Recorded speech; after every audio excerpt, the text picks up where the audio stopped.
hecha. Pero fíjese, ¿eh? A pesar de que estamos, como le digo, en el minuto 20 del primer tiempo de esta pandemia que recién está empezando, fíjese este dato. Fíjese, señor, señora, este dato tan terrible. Mire, según un reporte de la Mesa de Concertación para la Lucha contra la Pobreza en el Perú, en mayo de este año, había un cierto número de personas que tenían dificultad para obtener comida de buena calidad, que sean alimentos nutritivos. En agosto, 3 meses después, ese número subió en 1 millón. En este momento hay 4,5 millones de peruanos y peruanas, señora, que no pueden comprar comida. ¿Sabe cómo se llama eso? Inseguridad alimentaria. Y es un problema serio. Y es efecto de la pandemia. Yo le pregunto a usted que está escuchando el programa en este momento. ¿Usted de repente sufre o ha sufrido en algún momento esta inseguridad alimentaria en que usted quería comprar, por ejemplo, un cuartito de kilo de carne y usted, señora, fue a contar su platita al monedero y no le alcanzaba? O quería comprar de repente hasta un poco de sangrecita y no le alcanza. Bueno, hay 4,5 millones de peruanos y peruanas que están en esa situación, en la que no pueden adquirir, no tienen acceso a una cantidad suficiente de alimentos nutritivos. Vamos a conversar con un sociólogo, Federico Arnillas Lafert. Él es sociólogo, presidente de la Mesa de Concertación para la Lucha contra la Pobreza, y a quien también felicitamos porque hoy día es el Día del Sociólogo Peruano. Señor Arnillas, muy buenas tardes, gracias por estar en el programa. Gracias a usted, doctor Huerta, un gusto estar con usted y a través de RPP con todo el Perú y obviamente con buena parte de los peruanos que en el mundo siguen sus podcasts. Muchísimas gracias, señor Arnillas, por su presencia. Gracias a usted y feliz Día del Sociólogo. A ver, estas estadísticas son terribles. Si recién estamos empezando esta pandemia, señor Arnillas, y que ya tengamos 4,5 millones de peruanas y peruanos que no pueden tener acceso a alimentos nutricionales, no les alcanza, es serio ese problema. Sí, efectivamente es un tema serio, es un tema que se ha sostenido a lo largo de estos meses y que ha generado varias expresiones sobre todo en las ciudades, que la más significativa de ellas son las famosas ollas comunes, ¿no? Que fueron en su momento, hace 30 años probablemente, los antecedentes de los comedores populares y que han vuelto a surgir en las grandes ciudades, en las zonas de expansión urbana, ¿no? Que además no es solamente un problema de falta de alimentos, sino también de déficit de acceso a un agua segura, de calidad, ¿no? Con lo que eso también impacta en la seguridad alimentaria de las personas, ¿no? Uh-huh. Ahora, obviamente, cuando uno dice englobo, ¿verdad? Englobo la pandemia. Pero si vamos a tratar de ver los detalles, ¿qué elementos de la pandemia han contribuido a que esto ocurra? Porque esto siempre ha ocurrido, digamos, lamentablemente esta inseguridad alimentaria ha sido parte de la pobreza, ¿no es cierto? Pero a ver, quiero replantear mi pregunta. Esta inseguridad alimentaria siempre ha sido parte de la escena social de nuestro Perú, ¿cierto? Nunca ha desaparecido. No, pero no. Es también notorio la reducción que se hizo con los indicadores que tienen que ver con inseguridad alimentaria en los últimos 20 años, ¿no? Uh-huh. Entonces sí hay un impacto negativo de la pandemia que además podemos graduar en los diversos aspectos que tiene que ver con la seguridad alimentaria, ¿no? Tanto por el lado de disponibilidad como por los lados de acceso y uso. Claro.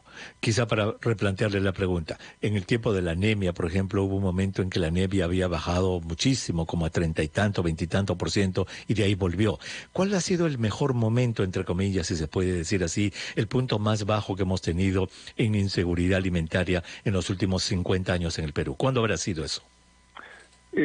Si vemos, depende del indicador que tomemos en cuenta, ¿no? Si lo vemos a nivel de uso, los dos indicadores más importantes que hemos usado en el país son desnutrición crónica, que hoy día está en el orden del 12.2% de los casos, ¿no? Y se ha mantenido en ese nivel. Hay que mirar los datos del 2020 porque sí podemos tener un rebote en el 2020. Y en el caso de la anemia, para el segmento de niños de 6 a 12, 18 meses, el punto más bajo es el 40%, que es el que estamos teniendo casi ahora, digamos, por unas últimas mediciones, porque, digamos, en nuestro punto de partida en ese segmento de edad era bastante más alto, se bajó a 40, rebotamos a 43 y otra vez estamos en 40, ¿no? Ya, pero creo que hubo una época en que hubo una época en los 90s, en los 2000 que estuvimos como en 30 y tantos en anemia. Usted puede tener mejor memoria que yo, pero hasta donde yo recuerdo, por lo menos para ese grupo de edad, siempre ha sido un elemento un poco complicado. Un elemento alto, muy bien. Entonces, en inseguridad alimentaria... Sí. Perdón, quizás el elemento que habría que incluir es qué grado de anemia hemos tenido. Entonces, estamos hablando de que de la anemia, estamos hablando fundamentalmente de anemia ferrosa y estamos hablando de prevalencia de anemia leve. Y hay el tema a discutir sobre la incidencia de anemia en regiones como Puno, ¿no? Que presentan más alta incidencia de anemia, pero ahí hay una discusión técnica por el tema de altura. Muy bien, perfecto. Entonces solamente yo quería tener una idea cómo estamos. Entonces, ¿esta situación ahora por la pandemia es lo peor que hemos estado en la historia? Yo diría que para por lo menos la data que tengo a la mano, digamos, es uno de los puntos más complicados, ¿no? Quizás más en bajos. Los 70, quizás a fines de los 70. Pudimos haber estado peor. Comparable. Muy bien. Sí, pero no hay una data comparable. No hay data. Muy bien. Ahora, yo he definido a mi manera la inseguridad alimentaria. ¿Ustedes cómo definen la inseguridad alimentaria? ¿Qué cosa es inseguridad alimentaria? Hay tres aspectos que definen una situación de inseguridad alimentaria vista a nivel de la población en su conjunto, ¿no? Uno primero es la disponibilidad de alimentos. En el caso peruano, una cosa que hay que señalar es que se ha venido mejorando significativamente la producción de alimentos nacionales. Hay un nivel de importación de alimentos, pero la balanza alimentaria, ¿no? Agroalimentaria, es positiva para el país, en el sentido de que el país sí ha sostenido, digamos, y sí sostiene una oferta de alimentos. La base de la oferta de alimentos más importante es la pequeña agricultura, y ese es un punto de población especialmente vulnerable, porque si bien a nivel agregado hay disponibilidad, cuando entramos a ver temas de acceso y uso, vamos a encontrar que eso no es homogéneo en el país, ¿no? Entonces, tenemos dos tipos de problemas por el lado de acceso. Muy bien. Uno de los elementos de la definición es la disponibilidad, o sea, si hay o no hay alimentos, y usted nos dice que la balanza es positiva, es decir, en el Perú se producen, la pequeña agricultura, la agricultura es capaz de producir más alimentos de lo que necesitamos. Eso significa que es positivo. Estoy seguro que hay países en África que sus tierras no producen, o sea que no hay alimento de dónde sacarlo y ellos tienen que importar todo. Lo que usted nos está diciendo que el Perú sí es capaz de producir la cantidad de alimentos que necesitamos. Sí, aunque la composición de los alimentos eventualmente puede requerir una compra de alimentos de afuera a cambio de lo que obtenemos por la venta de otros. Muy bien. Uno es entonces la disponibilidad. ¿El segundo elemento en la definición cuál es? El acceso, o sea... Acceso. Y el acceso tiene dos lados, problemas de acceso por el lado de la oferta y problemas de acceso por el lado de la demanda. El acceso por el lado de la oferta es cómo la oferta puede poner esos alimentos en los mercados, ¿no? donde está la demanda de los mismos. Y, por ejemplo, con la pandemia, aunque formalmente se podía, el sector no estaba paralizado, sí se presentaron problemas, por ejemplo, los vehículos que traían alimentos de la selva, después cuando querían volver, no tenían autorización porque volvían vacíos. Entonces, eso afectaba, digamos, al principio no, pero sí generó algunos problemas para proveer oportunamente de alimentos a algunos mercados, ¿no? También se presentaron problemas para levantar cosechas, ¿no? La mano de obra en zonas rurales subió mucho de precio y los productores no tenían los recursos, entonces hay cosechas que se perdieron, ¿no? Entonces no se pudieron levantar. Y después está por el lado de la demanda. Y la demanda es, a ver, con el confinamiento la población se quedó sin ingresos, ¿no? Y las transferencias monetarias han llegado tarde. Entonces hemos tenido también una contracción de la demanda, ¿no? De hecho, los precios de los alimentos se mantuvieron bajos justamente, ¿no? Por ese problema de demanda, ¿no? Porque no salía, no había el confinamiento, el toque de queda nos impidió salir, los mercados no estaban tan poblados como antes. A eso se refiere. No había dinero en el bolsillo. Muy bien. Entonces, un elemento es la disponibilidad, cuánto producimos y la balanza era positiva, el acceso, la oferta, la demanda, cuánto somos capaces de ofrecer en los mercados, de traer de los campos de agricultura, de los campos de cultivo y cuánta capacidad tiene la gente de demandar esos productos, de poder comprarlos. ¿Y el tercer elemento? Es el uso, y eso se refleja finalmente en el estado nutricional de la población. Entonces, una dieta balanceada y un agua segura son los elementos claves para una buena salud nutricional. Pero lo que tenemos en el país es una cierta distorsión en los patrones de uso, ¿no? Que ha llevado a campañas anteriores, ¿no? Como lo de los octógonos, por ejemplo, que ha sido muy importante para enfrentar problemas de sobrepeso y obesidad, ¿no? Que se adquieren desde la infancia y sus consecuencias en otras enfermedades, ¿no? A ver, cuando usted habla de uso, significa de que ya la población, los hogares, cómo usan los alimentos que se les ofrece, cómo los preparo, cómo los combino, ¿no es cierto?, para tener una dieta balanceada. Exacto, ¿no? ¿Qué es lo que escogen? Ahí hay mucho de educación, o mucho de regulación también, pero mucho de educación para que sepan escoger, ¿no es cierto? Está el típico ejemplo ese de los agricultores de quinoa, que producen quinoa y tienen animalitos ahí en su tierra y tienen facilidad para tener sangrecita, etcétera, pero cuando venden su quinoa van al pueblo, lo que traen son fideos. Y eso es lo que para ellos, ¿no es cierto? El típico ejemplo, ¿no? Que traen, y hay un ejemplo de uso. En vez de, digamos, darle más a la papita, a la quinoa, a los animalitos que tienen y hacer dieta más balanceada con lo que tienen, pues van y lo que comen es sopa de fideos, puramente fideos, y eso obviamente es el uso. Muy bien, entonces, inseguridad alimentaria significa que la persona no tiene disponibilidad de los alimentos, no hay acceso a estos alimentos o los más usa, y entonces, en palabras sencillas, es que podrá tener alimentos, pero no tiene alimentos de nutrición adecuada. Ese es un ejemplo, ¿no? O simplemente otro es que no tiene el dinero para comprarlos. Exacto. Y esos son los problemas que se ven al final de la cadena, ¿no? O sea, en la población, en el consumidor final, ¿no? Los problemas se presentan como falta de dinero, ¿no? ¿Cierto? Como una mezcla inapropiada de alimentos, porque se elige lo más barato, lo que, para decirlo coloquialmente, lo que llena la barriga, ¿no? Y no necesariamente lo que te permite una nutrición adecuada, ¿no? Caramba. A ver, señor Arnillas, ¿cómo hacemos para solucionar este problema? Es un problema muy serio, tiene raíces profundas en la sociedad. A ver, ¿qué es lo que se piensa hacer? ¿Qué es lo que se está planteando como para corregir este problema tan serio?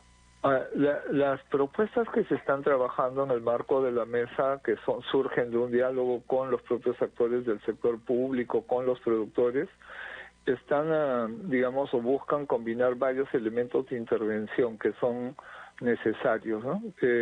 Operando en cada uno de los niveles que hemos comentado, ¿no? Entonces, ¿qué necesitamos hacer? Obviamente tiene que haber una articulación en la política pública. Entonces, la política pública tiene que mirar los tres campos que hemos descrito para tener un manejo equilibrado de esos tres aspectos, ¿no? Si empezamos por los consumidores finales, digamos, porque es allí donde se tiene que mostrar, digamos, la dieta, y porque si perdemos capacidades que en la primera infancia, por ejemplo, esas capacidades son irrecuperables. Entonces, es muy importante que podamos cubrir con la primera atención, ¿no es cierto?, ese abastecimiento de alimentos, ¿no?, para reducir el impacto en la seguridad alimentaria y velar porque esos alimentos nos permitan enfrentar los problemas de desnutrición crónica y anemia en la primera infancia. Eso es clave, ¿no? Usted sabe perfectamente que la anemia en la primera infancia tiene secuelas para toda la vida, ¿no? Para que eso ocurra, lo que se ha hecho como estrategia ahora es intervenir más tempranamente, es buscar intervenciones desde los 4 meses para evitar que la anemia se dispare, mejorar las prácticas de higiene, mantener la lactancia materna. Hoy día solo 2/3 de las niñas y niños en edad de lactancia mantienen la lactancia materna, ¿no? Entonces ahí son puntos en los cuales hay debilidad y hay que intervenir, ¿no? Pero eso también implica... Solo 2/3 la mantienen, la inician, creo que estábamos en 90 y tantos % que la inician, pero cuando usted dice que la mantienen es que no pasan de los 6 meses o un año. Sí, exactamente. A partir de los 4 meses se nota una caída, y eso, esa caída ya se sostiene. Muy bien. Entonces hasta ahí estamos con el usuario, ¿verdad? Sí. La lactancia materna, enseñarles a qué es lo que tienen que comer y todo, pero te dicen gracias, señor Arnillas, por enseñarme todo esto, pero sabe que yo no tengo 2 soles para comprar lo que usted me está diciendo. ¿Qué hago? Totalmente de acuerdo, y eso plantea una discusión en otro plano, que es justamente el terreno en el cual funcionan o deben funcionar los programas sociales, ¿no? Creo que en el país hay un sistema de programas sociales que en general ha estado respondiendo a lo que se tenía en el escenario previo a la pandemia, y hoy día exige probablemente una mejora y una ampliación de esos programas, ¿no? Tenemos el caso del programa Juntos, que tiene una prioridad en ese grupo de población. Tenemos un problema que se ha generado durante los meses pasados, y es que las niñas y niños que han nacido desde mediados de marzo hasta hace poco, ¿no? Si bien cuentan con un registro de nacido vivo, no tienen documento de identidad, que era algo que antes se había logrado como un elemento clave. Entonces ahí tenemos un hueco de identificación de este segmento de población. Entonces, a ver, señor Arnillas, vamos a ver. Niños peruanos y niñas peruanas que han nacido desde mediados de marzo hasta la actualidad, me dice hasta diciembre, no tienen papeles, o sea, lo que usted nos está diciendo es que no tienen DNI. Exactamente, pero sí tiene certificado de nacido vivo, y ese es un punto que se ha mantenido, pero no tienen DNI, no tienen DNI, que era el trámite que los niños se tuvo en el país, se logró un nivel de operación del sistema que era muy bueno, ¿no? En el mismo establecimiento de salud había una oficina registral. De RENIEC. Señor Arnillas, vamos a hacer una cosita, le ruego, por favor, disculpe que le interrumpa, vamos a tomar una pausa, vamos a escuchar los titulares y vamos a regresar con esta interesante conversación. Regresamos.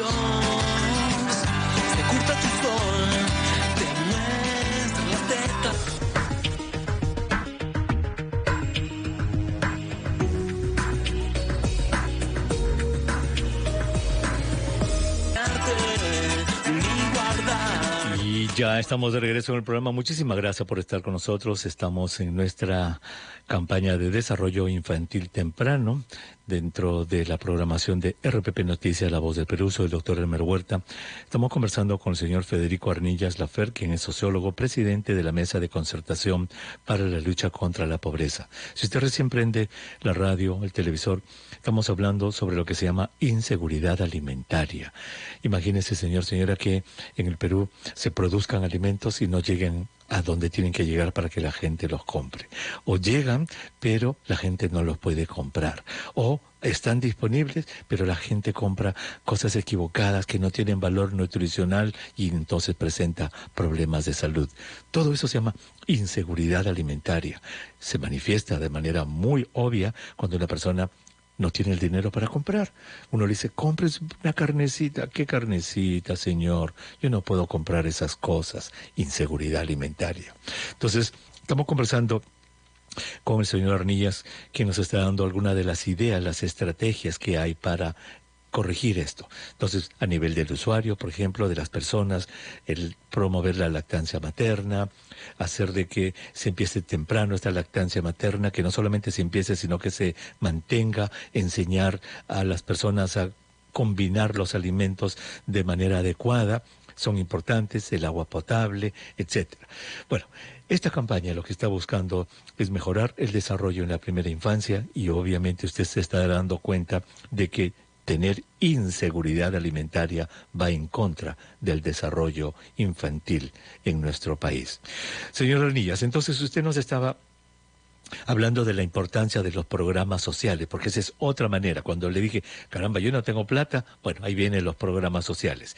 ¿Cómo estamos en programas sociales en este momento en la pandemia?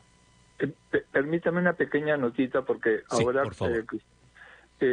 Fíjese que la incidencia de anemia no solamente está en sectores de pobreza y pobreza extrema, también tenemos una incidencia de anemia en sectores de ingresos medios y altos, y no es poco, ¿no? Entonces, porque el tema de hábitos, de malas prácticas, atraviesa, ¿no? todos los estratos, en algunos porque efectivamente no tienen medios, y en otras hay un problema ahí de dedicación de elección, y de cuidado, no saben elegir, ¿cierto? de educación. Entonces, me parecía pertinente esta Claro que sí. Gracias. esta pequeña nota, ¿no? A ver, yo diría que los elementos claves sobre los que tenemos que avanzar en el caso de los programas sociales, ¿no? Es efectivamente mejorar la eficacia de los mismos, ¿no? Lo que ocurre es que la pandemia ha afectado desigualmente a muchos sectores de la sociedad, y entonces no necesariamente tenemos una claridad de cómo son esos efectos en estos diversos segmentos, ¿no? Y creo que ahí tenemos un tema que hay que trabajar con mucho cuidado, ¿no? Incluso porque algunas cosas estamos pateando el problema para adelante. Por ejemplo, una cosa que estamos recogiendo como preocupación en las zonas rurales es que como decía alguien, nos hemos comido hasta la semilla. Eso quiere decir que se ha resuelto el problema de hoy, pero se ha acumulado un problema para mañana, ¿de acuerdo? Y este es un punto que hemos abordado en el marco del Acuerdo Nacional al discutir justamente el tema de hambre cero, ¿no? Hay un acuerdo político de trabajar convergentemente organizaciones de la sociedad civil, del Estado, de los partidos políticos, por alcanzar una situación de hambre cero en el país. Y uno de los aspectos tiene que ver con la inseguridad alimentaria desde el punto de vista de las próximas cosechas. Ese es un tema que además ha estado complicado por una situación de estrés hídrico que está afectando o que ha estado afectando el norte del país en especial. No solo, pero el norte del país en especial. Entonces, estoy poniendo más piezas, yo sé, en el diagnóstico, pero es importante para tener una visión de conjunto, ¿no? Hay un trabajo con los productores de alimentos que hay que garantizar con ellos, ¿no?, los recursos, los medios, ¿no?, para la próxima cosecha, sabiendo que hay algunos medios que no podemos garantizar, o sea, no controlamos, ¿no?, la lluvia, por así decirlo, ¿no? Entonces, ahí hay un trabajo, digamos, más complejo que hay que hacer hacia adelante. Se ha creado un espacio en el gabinete que involucra al MIDIS, al ministerio que ve los temas de agricultura y riego, a la presidencia del Consejo de Ministros, ¿no?, al Ministerio del Ambiente, ¿no?, para ver estos temas que son más estructurales, pero no quiere decir de largo plazo, sino que ya se están presentando como problemas. Entonces, creo que ese es un campo que no hay que quitarle la atención. Muy bien. Entonces, los programas sociales, si los programas sociales han sufrido mucho en esta pandemia, hay necesidad de redefinirlos, dice usted, algo así. Sí, o recuperar algunos elementos que estaban en su espíritu original, pero que depende de que otras condiciones puedan darse. Por ejemplo, en el caso de Jaliwarma, ¿no? Jaliwarma está cumpliendo un rol en términos de estrategia de logística de compra y de distribución de alimentos vinculada a la población escolar, ¿no? Entonces, y eso se ha hecho, o sea, los recursos adquiridos por Jaliwarma se han usado para distribuir a los entornos familiares de las niñas y niños de los colegios que Jaliwarma atiende, y eso es positivo. Jaliwarma, por ejemplo, debería reevaluar cuál es la canasta de productos que debería priorizar, de tal manera de incorporar una canasta de productos con más componente nacional y de preferencia local, ¿no?, para mejorar la situación de los productores de alimentos en los territorios.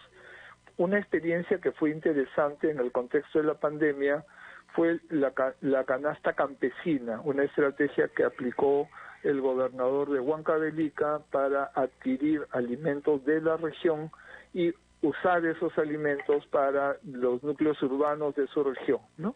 Entonces, hay varias de estas estrategias que habría que incorporar, y los programas sociales, sea por el lado monetario o por el lado de alimentos directamente, ¿no?, deberían ser canales de atención. Para el caso de Lima, se ha asignado un fondo importante, pero que está quedando corto por la duración de la situación socioeconómica de los hogares. Entonces eso debería ser revisado.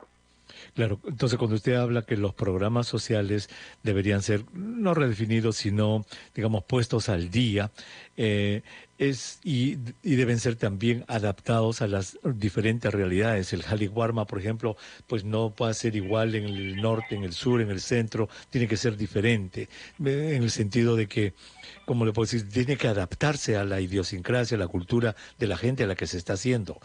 Un mismo programa único, igualito, no creo que funcione en todo lado igual.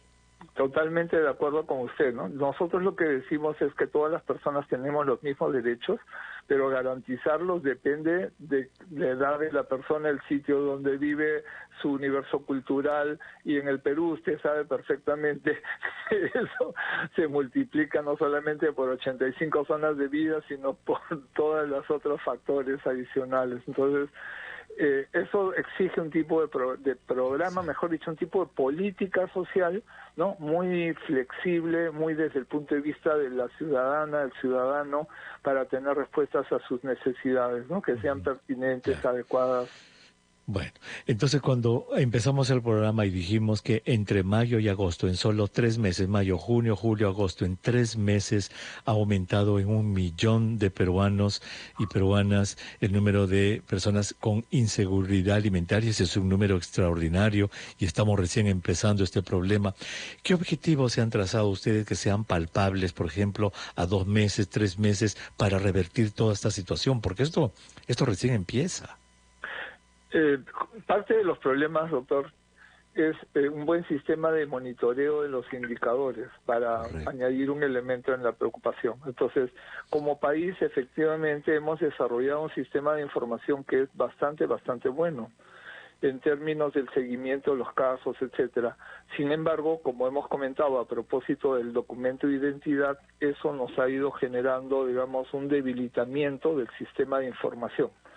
Usted y cualquiera de nosotros puede entrar al portal del MINSA hoy día, por ejemplo, y poner en Google Reunis y va a encontrar información sobre la cobertura de algunos de estos programas y puede ver cómo nos está yendo con el CRED, con las vacunas, con el acompañamiento familiar para los temas de anemia, etcétera, con información al día. Y claro, esos datos lo que nos muestran son los problemas que estamos acumulando por las debilidades que tiene, por ejemplo, el primer nivel de atención. Pero también hay áreas en las que no tenemos datos. Entonces, los datos se están levantando, como estoy yo respondiendo. Me va a disculpar, hay un ruido de las obras que están haciendo en el entorno. No hay que quejarnos de eso, sí, porque es trabajo, pero son cosas que no podemos impedir, no podemos controlar ni usted ni yo. Eso pasa exactamente. No, y esa es la cosa de hacer radio en vivo, televisión en vivo, suceden estas cosas, sí. Pero en este caso es un buen indicador, quiere decir exacto, que hay gente hay obra, alguien está trabajando. Eso es bueno. Y para volver a este tema del DNI, se me quedó pendiente esta pregunta. O sea que ningún niño o niña peruana nacido desde marzo hasta ahora tiene su DNI, ¿ninguno? ¿O es por ciertas regiones del Perú? No, al cerrarse los establecimientos de salud, se cerraron las oficinas registrales en los establecimientos de salud, pero se ha mantenido la parte que hace el sector salud, que es el registro de nacidos vivos, ¿no? Lo que se ha cerrado eran las oficinas de RENIEC en los establecimientos de salud, y eso genera una ruptura, digamos, en la cadena del proceso. Recién se están reabriendo las oficinas de RENIEC para documentar a los niños nacidos en la pandemia, ¿no? Pero estamos teniendo un hueco con los niños y niñas que han nacido fuera del sistema, y es lo que nos pasa en las zonas rurales. Estoy pensando en la Amazonía, por ejemplo, ¿no? Donde ese problema tiene niveles más altos. Mucho y que son parte de esa población crítica que hay que seguir en mejores condiciones justamente por su vulnerabilidad, ¿no? Muy bien. Entonces, para volver a la pregunta que le hice, ¿qué cosas objetivas podemos lograr en los próximos 2 meses, 3 meses? Usted nos dijo que felizmente tenemos una buena base de datos, registros, etcétera. ¿Qué cosas podemos hacer? ¿Qué cosas ustedes, el grupo, le ofrecen a todas las personas que en este momento tienen inseguridad alimentaria? A ver, un punto clave hoy día es justamente el de reforzar el abastecimiento de alimentos a las ollas comunes. Ese es un tema de primera prioridad, porque estamos hablando de poblaciones urbanas que son las que en este momento, por el tema de acceso, están en la situación más complicada, ¿de acuerdo? Los puntos críticos deben estar en el orden de 500.000 de personas, por lo menos en Lima metropolitana, y fácilmente otro 500.000 de personas en las otras grandes ciudades del país, ¿no? Que dependen de ollas comunes para comer. O sea, una estrategia es fortalecer estas ollas comunes. ¿A eso se refiere? Sí, y yo creo que eso tiene alto consenso. Claro. Lo que está teniendo lenta es la operatividad, digamos, ¿no? Y creo que ese es un punto que nos consta que es una preocupación del gobierno y esperamos que se pueda resolver en un plazo muy corto, ¿no? Eso yo es importantísimo, como lo primero. Claro, porque si existe ese número 500.000 de limeños que dependen de ollas comunes para alimentarse todos los días, eso es algo que tiene que funcionar ya, tiene que estar desde ayer tiene que estar funcionando eso. Ahora, ustedes, no sé, la pregunta puede ser tonta, el menú que se prepara en esas ollas comunes, ¿alguien aconseja qué preparar para que tenga valor nutricional, o es el tuntún de quien dice, hoy día voy a hacer esto en la olla común? ¿Cómo es? Ahí hay 2 elementos que se combinan, ¿de acuerdo? Si no hay apoyo público, con lo que se consiga del apoyo solidario. Con lo que hay. ¿De acuerdo? O sea, eso es lo primero. Si hay apoyo público, entonces, dependiendo de los casos, uno puede tener una calidad de nutrición mejor, y ese es el desafío, ¿de acuerdo? En los casos de emergencia, la canasta tiene más, para decirlo coloquialmente, de llenar la panza que garantizar una nutrición integral, ¿de acuerdo? Pero progresivamente creo que hay que apostar a una canasta que no sea solo de emergencia, sino que garantice un piso nutricional adecuado. Y por lo menos para algunos segmentos de población es determinante, ¿no? O sea, el segmento de niñas y niños pequeños tiene que tener el mejor nivel de alimentación posible, porque ahí nos estamos jugando las oportunidades de esas personas a lo largo de su vida, ¿no? Ese es el mensaje sobre el cual operamos. ¿Cómo monitoreamos eso?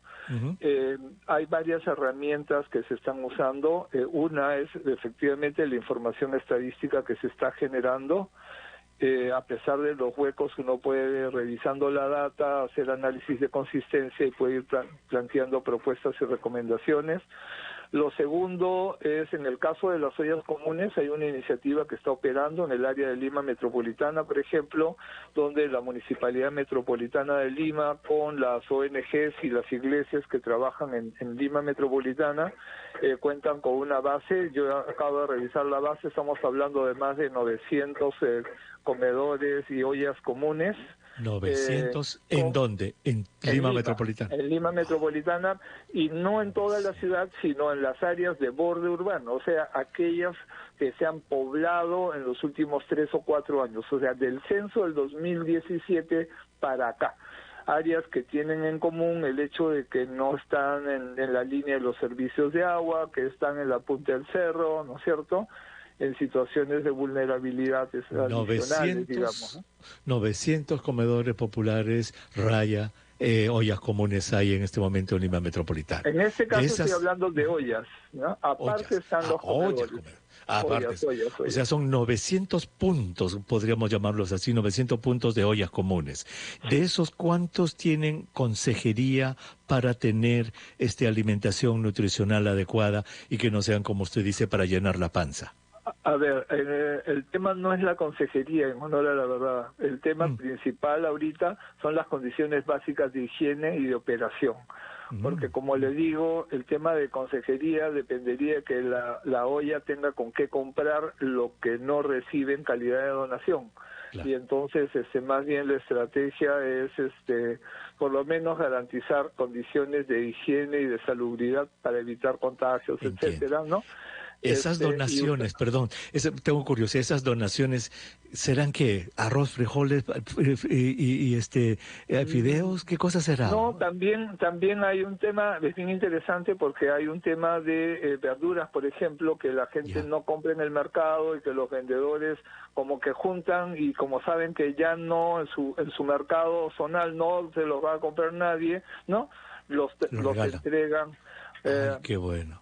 También hay un tema, también existe una iniciativa que se llama el Banco de Alimentos, ¿no? Que es más formal, ¿no?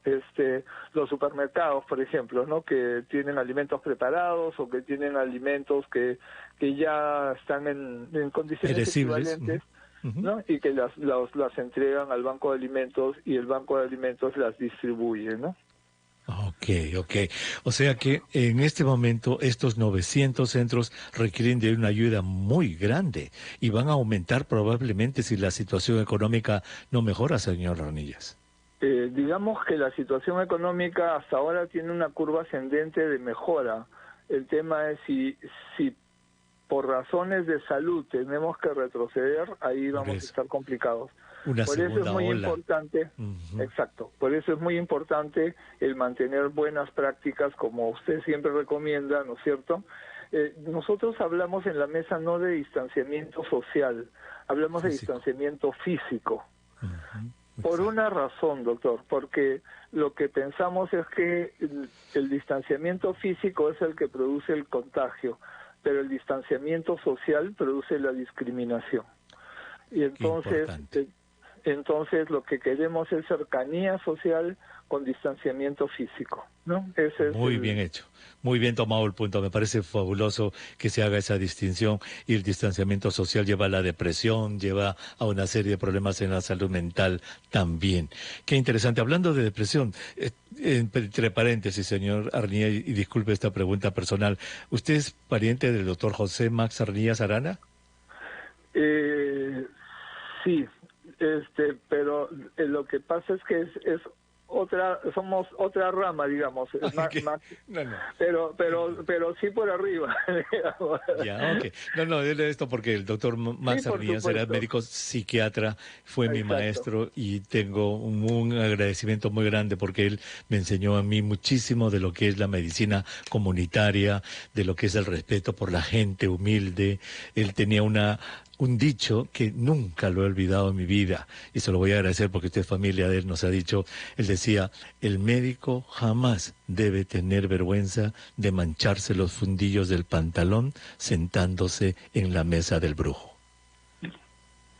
Con eso lo que no quería Totalmente. decir es que tenemos que ir con el pueblo, con la gente, con las tradiciones, tenemos que entender a la gente, y eso es lo que usted está hablando, de ir a estos comederos populares, de entender las necesidades, trabajar con ellos, porque ellos tienen la solución, y si nosotros nos creemos que desde una oficina o algo les vamos a solucionar sus problemas, no la estamos haciendo bien, y eso me lo enseñó su familiar, el doctor Max Arnillas. Gracias.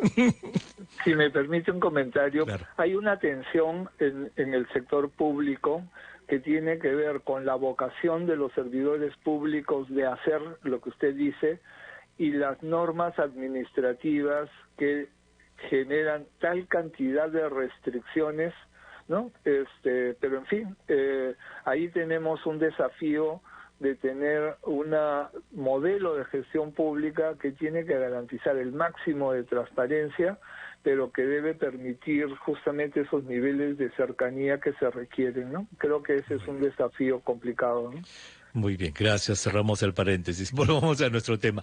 Entonces, señor Tiene que ver Renías, con el estamos... tema, tiene Sí, que sí, ver tiene con que el ver. tema. Tiene que ver, tiene que ver, tiene que ver muchísimo, exacto. Entonces, estamos frente a un problema muy serio y este problema no es solamente del Perú, son todos los países del mundo que están en esto. Aquí en Estados Unidos los comedores populares han aumentado muchísimo, las personas en desempleo, etcétera. Es terrible, eso es en todo el mundo. Entonces, para ir cerrando, en nuestro país existe, denos un poquito más de este del plan de hambre cero. ¿Qué cosa es el plan hambre cero? Defínalo brevemente para nuestros oyentes. A ver, Hambre Cero es un compromiso político que se hace en el marco del Acuerdo Nacional, que tiene a los trabajadores, a los gremios empresariales, a las iglesias, a los colegios profesionales, pero que también tiene al Poder Ejecutivo en sus diversos sectores y a los partidos políticos con presencia en el Congreso. Y el Pacto Hambre Cero lo que pone por delante es el tema de la vida y el compromiso de todas las partes de hacer todo lo que esté a su alcance, ¿no?, para efectivamente reducir la incidencia del hambre en el país. En esa triple definición que hemos hecho, ¿no?, lo cual está incluyendo no solamente garantizar, digamos, el acceso, ¿no?, a alimentos a la población más pobre, sino también el Que ver estén los temas con los disponibles productos. Sí, exactamente, con y que los lo sepan agricultores. usar, y que lo sepan usar. Exacto. Una de las cosas que se hizo en ese marco se dio un primer decreto de urgencia que asignó como 88 millones de soles que se han estado usando para sostener el trabajo de comedores populares, pero se está revisando también la asignación de recursos para el tema de los productores rurales y estrategias de compra, facilitar estrategias de compra pública a productores de alimentos. No quiero que se me escape el tema de los pescadores artesanales, ¿no?, porque en el concepto de seguridad alimentaria no es solamente el agricultor, es también el pescador artesanal parte de esa cadena de seguridad alimentaria, ¿no? y en el caso de Perú debería ser un insumo estratégico. Claro que sí. Lamentablemente no consumimos pescado en la cantidad que debiéramos, teniendo un litoral tan amplio. Eso lo hemos conversado muchísimas veces antes. Entonces, este plan Hambre Cero, y me gusta a mí en el trabajo que yo hago tratar de ponerme metas que sean tangibles, medibles. ¿Cuál es el objetivo pronto que ustedes tienen en este trabajo de luchar contra la inseguridad alimentaria? ¿Cuándo van a evaluar esto? Por ejemplo, no sé, en 3 meses o en 6 meses, y decir, hemos llegado a este objetivo y a este objetivo. Acabamos de hacer un proceso de evaluación de los problemas que se han tenido en esta primera etapa, digamos, y en torno a eso se han planteado, digamos, algunos ajustes en las estrategias de trabajo, ¿no? Parte de esos ajustes pasan por el poder tener, por el lado de la oferta, ¿no?, una estrategia de reforzamiento de la capacidad de oferta de los productores. Eso está a cargo del Ministerio del Sector. Por el lado del consumo, digamos, por el lado de la demanda, se está discutiendo, se han presentado algunos requerimientos de recursos, y eso tiene que entrar a la discusión. No fue aprobado en la presentación de la ley de presupuesto. Hay una demanda que viene por el lado de las instituciones de sociedad civil, digamos, que han venido evaluando cuáles son los requerimientos que se requieren para cubrir esta brecha. Eso se está por poner sobre la mesa con las autoridades del gobierno para mirar cómo se manejan esos recursos. Y lo tercero es garantizar un mecanismo de información que permita que la ayuda llegue lo más a los sectores que llegue a la mayor cantidad de gente posible, y que no pase lo que a veces pasa con la ayuda, que se concentra en el caso emblemático, digamos, ¿no? Oye, no, que en tal asentamiento, entonces toda la ayuda se va a ese asentamiento, al punto de que la gente del asentamiento nos dice, oye, no, ya no más, acá no, llévenlo a otro sitio. Entonces, exacto, ya no más. Bueno, el hecho es de que quien quiera que sea presidente de la República, ahora el 28 de julio del próximo año, va a heredar un problema gigantesco, y ojalá que escuchemos de nuestros candidatos, de los candidatos y las candidatas, planes específicos para luchar contra esta inseguridad alimentaria que va a seguir creciendo. Señora, ¿me permite una cosa sobre eso? Sí. En el caso de la mesa, pero ahora en el caso del Acuerdo Nacional también, se están trabajando lo que llamamos acuerdos de gobernabilidad. Los acuerdos de gobernabilidad están vinculados a un diálogo bilateral con los partidos políticos, buscando en ese diálogo bilateral encontrar los mayores elementos de consenso posibles, ¿no? Y que tengan que ver con que gane quien gane, el compromiso de respaldar, de lograr esos temas que van con indicadores, de monitoreo y de impacto, ¿no? Eso es política de Estado, hacer una política de Estado. Muy bien. Exactamente. Fabuloso. Pues, señor Renilla, me ha encantado conversar con usted. Muchísimas gracias por haber estado con nosotros en el programa. Yo creo que nuestros oyentes han entendido los conceptos, y ojalá que tengamos esa política de Estado que usted dice, porque volver a hacer borrón y cuenta nueva va a ser muy doloroso. Muchísimas gracias. Muchas gracias a usted. La verdad es que es un lujo poder conversar con usted y poder, a través suyo y de RPP, compartir con el país el desafío que todas y todos tenemos por delante. Sociedad civil, sector público, sector privado, trabajadores, todas y todos estamos en el mismo barco. Así es que... Todos estamos en el mismo barco, correcto. Muchísimas gracias, muy amable por su palabra, gracias. Estuvimos conversando con el señor Federico Arnillas Lafert. Él es sociólogo, presidente de la Mesa de Concertación para la Lucha contra la Pobreza. Tremendo problema que nos espera, señora, porque estamos recién empezando todo esto y necesitamos estar unidos para luchar contra esta pobreza que está aumentando. Fíjese, inseguridad alimentaria, no poder comprar alimentos